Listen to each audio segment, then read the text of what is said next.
Chapter 15, Part 2, page 212. Back at Uncle Max's, Darcus left Virginia and Bertolt in the street whilst he went upstairs to talk to his uncle. But he returned shaking his head. That's weird. There's no one home. The radio's on and the kitchen window's open, but there's no one there. Maybe he popped out to the shops, Bertolt suggested. Let's go to base camp, Virginia said. We've got planning to do, and we can use the telescope to see when your uncle gets back. Darcus nodded.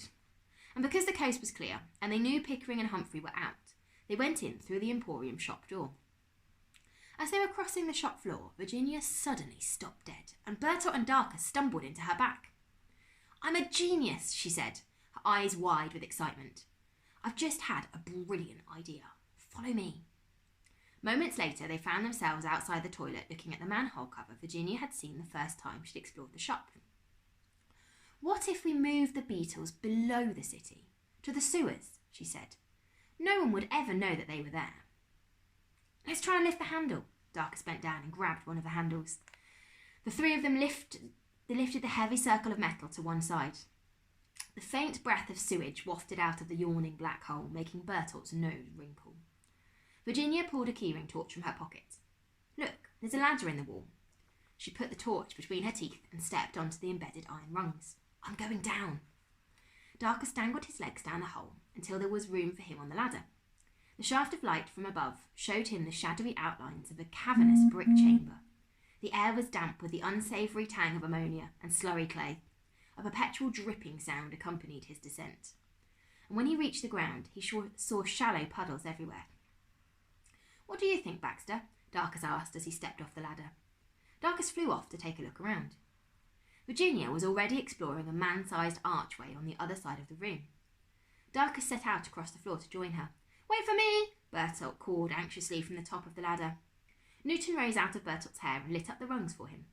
Thank you, Newton, Bertolt said, steadying his shaking hands and smiling at the firefly. Through the archway was a giant tunnel the height of 5 men, its brick walls covered in lichen and limescale. Oozing along the middle of the floor was a pea-green stream. In the distance, Darcus could hear the thunderous rumble of falling water. This place is cool. It's perfect, Virginia said. I wonder if there's a room like this below each shop. She peered across the tunnel to a similar archway opposite. Baxter seems to like it.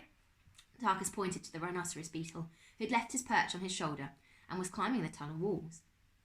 Beetles don't mind a bit of sewage, do they? Virginia shone the torch back into the chamber below the ladder.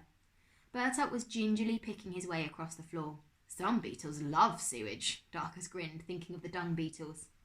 But there's no sewage in the chamber, just puddles of water. It's perfect. No one will know the Beetle Mountain is here, except us. It's disgusting, Bertolt complained, as Newton flew in loops above his head, glowing happily. It stinks. So now all we have to do is work out how we get the Beetle Mountain down here. Leave that to the beetles, Darcus replied, thinking back to how Baxter had pushed his mug up against the wall of his tank. They might be small, but they're strong, and there are loads of them. Anyone who's seen the Beetle Mountain will know it can't just vanish, Virginia pointed out. How do we stop Humphrey and Pickering from going to look for it? That's a good point, Darcus scratched his head. Lucretia Cutter's offering them a lot of money. They aren't going to be happy when the beetles suddenly disappear. Actually, Bertolt coughed, I may have a solution. Virginia and Darcus looked at him. The other day, I read that there are beetles that can turn furniture into sawdust. Someone's been doing their homework, Virginia teased. And can destroy giant trees or eat entire crops overnight. Bertolt continued. So, Darcus asked.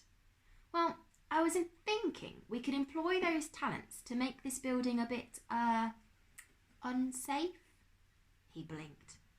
How unsafe? Darcus asked. Definitely too unsafe for Humphrey and Pickering to be able to live in it anymore. Virginia whistled.